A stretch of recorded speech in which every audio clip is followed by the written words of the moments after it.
how do you explain all the conflicting information and opinions we're seeing when it comes to the housing market? On one hand, you've got a large segment of people that are constantly warning us about an upcoming crash and complete financial crisis. And on the other side, you seem to have another group of people who believe we've seen the bottom of the housing market and prices are going to start going back up again, even with the higher interest rates. So who's actually right in all this, and who do you believe? That's the debate that we're consistently having, especially when you check out all of these real estate market videos and the comments in each one of them. There's a lot of strong opinions out there, and everybody seems to be pretty firm on where they stand. But in my mind, there might be an explanation that can kind of give us a little clarity on all this. And it's the same conversation that I'm having with all the people who are reaching out to us. So if you really want to understand what's going on and see it from a different point of view, then stay tuned.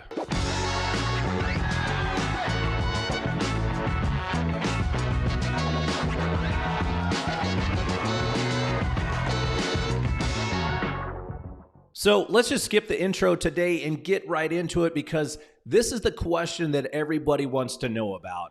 And that is, how's the market? People want to talk about it. They want to hear your opinion, and they want to hear what side you're on. Is it a seller's market? Is it a buyer's market? Are prices going up? Are prices going down? What does the future actually hold? And the only way that I've found to explain it in a way that makes sense is that there are two completely different markets going on at the same time. It's basically a situation where you've got the haves and the have-nots, and then I kind of use the 80-20 rule to simplify it.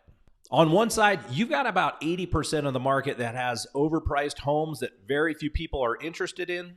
And on the other side, you've got about 20% of the market that include homes that people are willing to compete for, potentially get into multiple offer situations with, and probably go over list price. And to me, if you look at it like that, it will answer all the questions as to why there is so much conflicting info going on right now. Think about it in these terms. If you took a group of 100 homes and you had 20 that people were competing for, that those were the ones that got sold, and then you had 80 that were just sitting out there that were constantly reducing their price, how would that look when it comes to the data? If you were on the side of it being a seller's market, you would have the data to show that homes were selling quickly, receiving multiple offers, and potentially going over list price. Let me give you a few examples. So if we jump over to the MLS, I want to kind of just show you a few of these. I wanted to pick some properties in different price points and also in different areas across the valley, so you kind of get a general feel for it.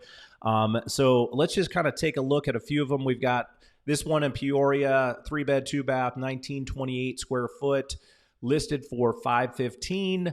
Sold for $520. That one went for cash. We've got one similar price point down in Chandler, 3-bed, 2-bath, 1834 square foot.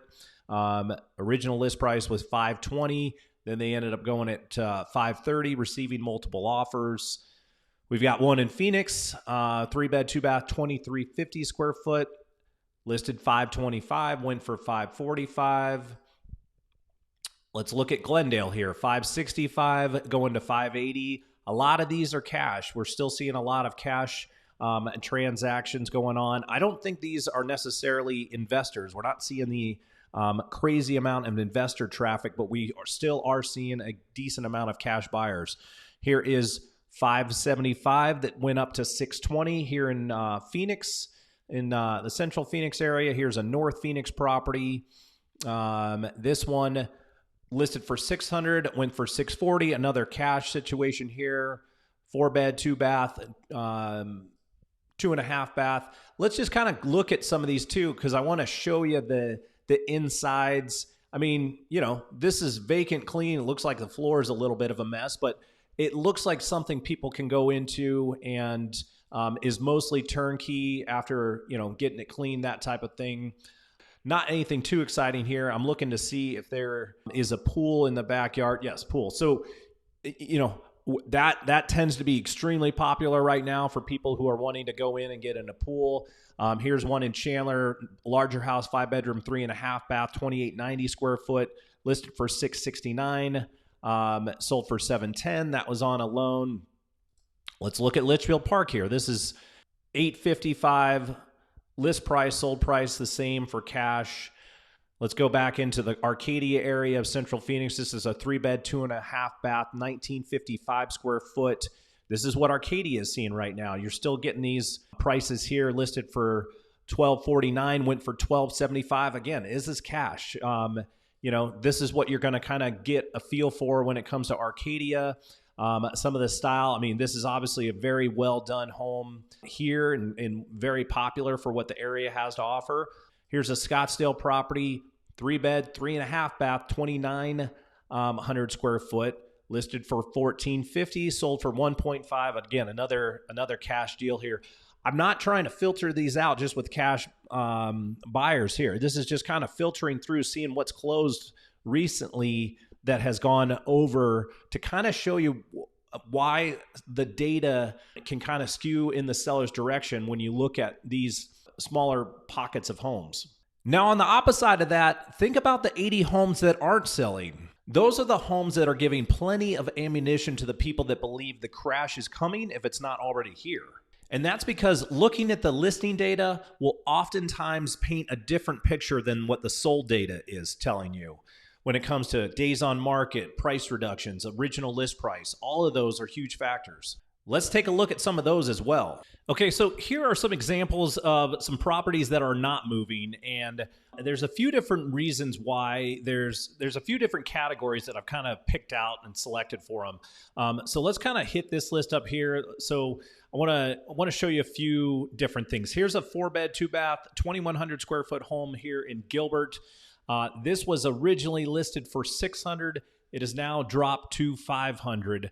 This is an open door property. So we're seeing a lot of these open door properties. They overbought when they paid or when they purchased these properties before, then they listed high. Now they're trying to chase the market down, try to find a buyer for them. So we're seeing a lot of these open door properties kind of going through this situation. I'm sure you've seen a lot of those before. Here's a situation where you've got a property in Buckeye.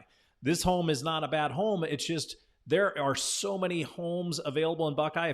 If you've taken a look at some of the data regarding what the demand versus the supply levels are in Buckeye, it's definitely still a buyer's market in Buckeye. So you're going to see a lot of these homes for sale. This was listed for $600 originally, now listed at $504 with 284 days on the market. So keep an eye on that. Real quickly, guys, for those of you who are watching, I'd like to take a quick poll. I want to know if you guys think it's a buyer's or a seller's market, and comment down below if you think buyers, comment buyers. If you think sellers, comment sellers. Let's take a poll of what people are thinking right now. Here is something, and again, it's different. It's case by case depending on what community you're at when you're looking at new construction. But here is a listing from Richmond American. So this is a new construction. They originally had it listed for $694. It's now dropped to $506. I don't know if this is something that we're seeing a lot as far as that kind of price discount from the new builds. So, don't take that as like that's the standard price reduction that we're seeing on new builds. That's not the case, but there are certain neighborhoods where some builders started high and are now having to chase down, to try to figure out what the price is. And then we're just kind of seeing situations where sellers maybe just were hoping to get a big number and then had to come down. Here's one in Surprise. They started at $695, now going for $600. It doesn't look like a horrible house. It just probably started too high. This one, 3-bed, 2-bath, 1,800 square foot in Tatum Ranch. This one started at $700, now going down to $580. This is actually a owner agent, kind of started a little high on that one. Let's look at another one here in Gilbert, another 4-3, 22, 25 square foot home. Started at $725, now is listed at $595. You're seeing a lot of these. A lot of the investors that kind of came in, so it wasn't just open door. There's a lot of fix and flippers that go in and they just kind of do these little bit of cosmetic work to clean up the house a little bit, and then they went at these extreme high prices that just doesn't fit for what most people are looking for. This doesn't work if you're going to look at the comps. Still, even at $600 is a little high. Let's look at Litchfield Park here. This is a larger home, 5-bedroom, 3-bath, 4,000 square foot, large lot, 14,000 square foot lot. Started at $980. Now they're coming down to $799. Let's look at Peoria here. And I want to go through these examples because, again, this is the majority of the market, what we're seeing as far as a lot of homes that just people are just saying no to from the buy side. This is a 3-bed, 2.5 bath, 2,800 square foot, started at $1 million and is now down at $825. And again, if you look at the house, again, all these are decent houses, nice houses. Nice curb appeal, nice landscape in back. It doesn't look like this has a pool, but $1 million home in Peoria maybe sounds a little bit high for what you're looking for. Same thing with what's going on here in Chandler. Another larger home started at 1.25, now under $1 million. Scottsdale here started at 1.2, down now at 995. And then we get into a few of these. These are the ones that, like, the sellers, in my mind, it just doesn't make sense. And this is where you go into the tax records and you look at this stuff. So here is a listing at 1.6 million, but if you go into the tax records and you see what they bought it for, this is somebody that bought it as a new home last year, paid $980 for it, and now they're trying to basically get it for 1.6. So maybe they put in some landscaping. I don't know, but I doubt they put in that much money to have it turned around and get it to a $1.6 million listing. Same thing with this one I found here, listed at 1.5. And if you go in and look at the history on it, 2 years ago it was purchased for $623. Let's look at one or two more here, and then we'll wrap this up. But again, like, this is a lot of what I'm seeing. So this was purchased for $875 in August of 2020. Now listed for 1.5.